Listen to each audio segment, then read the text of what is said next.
இந்த மாதிரி தருமபுரியில் மட்டும் இந்த பாப்பிரெட்டிப்பட்டி ஏரியாவில் உதயகுமார், திருப்பத்தூர்ல நம்ம வடிவேல், எல்லா பகுதியிலும் இன்னைக்கு விவசாயம் மிகச்சிறப்பு உதவி செஞ்ச கடந்த ஆண்டு சீசன். இந்த சீசன் தொடங்கியாச்சுல, இப்போ ஸ்டார்ட் ஆகுது.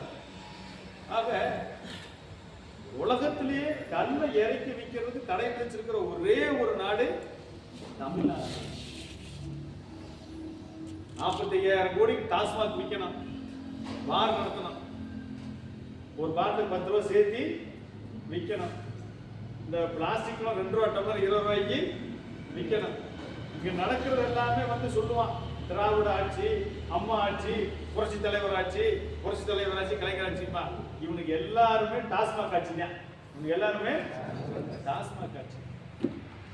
நேற்று காலையில பாத்தீங்கன்னா திருப்பத்தூர் மாவட்டம் அந்த கடைசியில் ஆந்திரா எல்லையில் இருக்கிறோம். 2 லிட்டர் வாட்டர் கேன்ல பசங்க அப்படியே பைக்ல கொண்டு வர்றாங்க. என்னன்னா கல்லை இருந்து போகுது. ஆமா பாட்டில் கல் விற்கிறாங்கன்னா எவ்வளவு லிட்டர் விற்கிறாங்க? 60 ரூபாய்க்கு லிட்டர் கிடைக்குதுன்னா நம்மள கூட சாயங்காலம் போய் வாங்கிட்டு தானே சாப்பிட்டுருக்காங்க. யோசிச்சு பாருங்க. எங்கேயுமே கல்ல. இன்னொன்று போய் பாத்தீங்கன்னா சமீபத்தில் இலங்கை போயிருக்கு, கல்லை நொதிக்க வச்சு அதை பதப்படுத்தி அதை மதுபானமா மாற்றி அந்த கல் பாத்தீங்கன்னா